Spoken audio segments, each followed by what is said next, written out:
Let's talk about prayer and waiting. This video is titled The Prayer and the Wait because I wanted to talk about what happens when you pray for something and then you're waiting on God to answer that prayer or make that prayer happen. You know, what happens when you submit a request unto the Lord, submit a question unto the Lord, and you're waiting for Him to provide answers to your prayers, answers to your questions, or solutions to your problems. Well, first it starts off like this. When you pray to God, you must go before the Lord in faith. You must go before the Lord, not with faith that I know you're going to do it. I know you're going to say yes to this yes or no question. I know you're going to say yes to this request that I've submitted to you. No. When I say go before the Lord praying with faith, it's praying with faith that no matter how you answer my question, no matter how you answer my request, or no matter your response to my request, Lord, I trust you. I trust that your yes or your no is better than the yes that I want.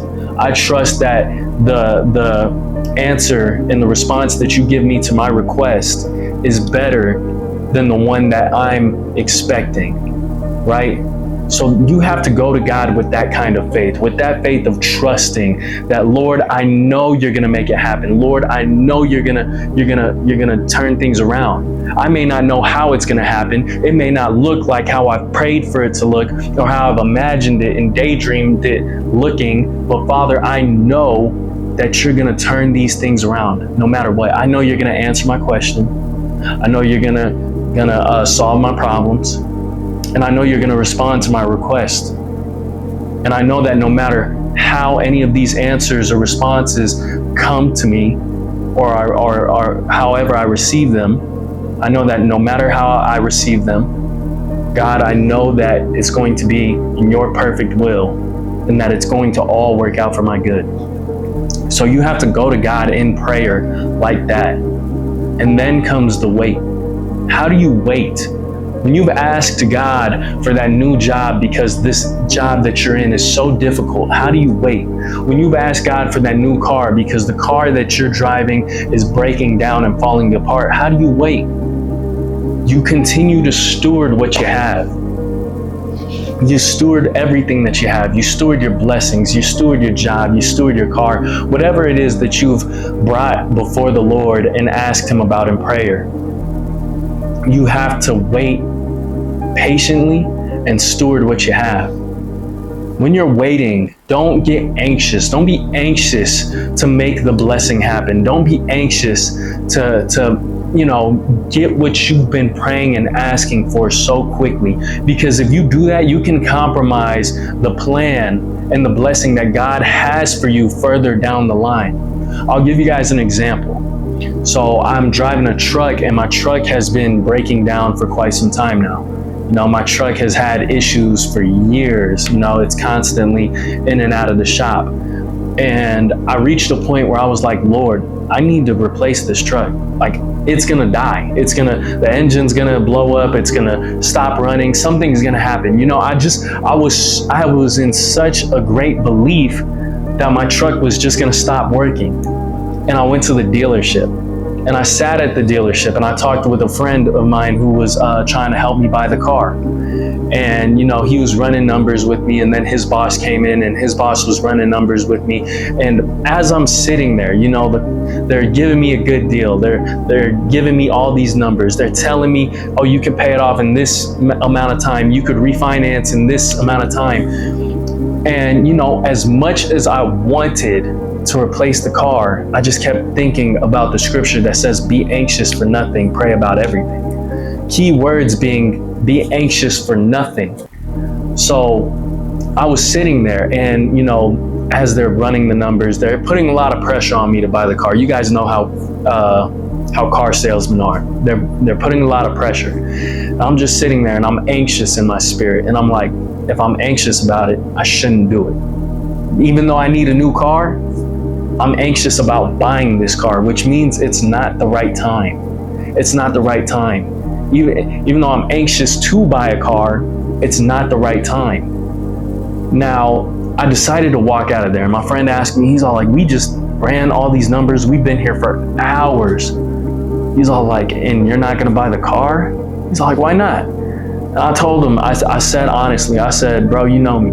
I'm a Christian man. I'm a man of God. Oh, I just hit the camera. I'm a man of God. You know, I told him, Bible says be anxious for nothing. And right now I'm anxious. I'm anxious to buy the car. I'm anxious about the numbers you guys are running. I'm anxious about everything. This whole situation is giving me anxiety. And I feel in my spirit that I shouldn't do this. You know, they even tried to send me home with the car for the night, and I told them no. And his boss was like, he couldn't believe it.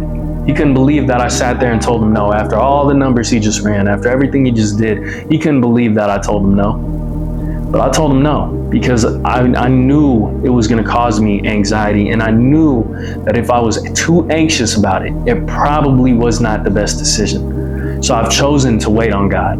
I've chosen to say, Lord, you know what I need. I'm going to leave here with the truck that I've got right now.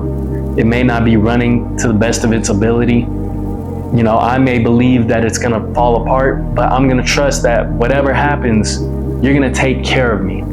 So I left the dealership. I still have my truck. It's almost a year later. The truck's still running. It runs just fine. I've only had to replace a few small things in order to keep it running.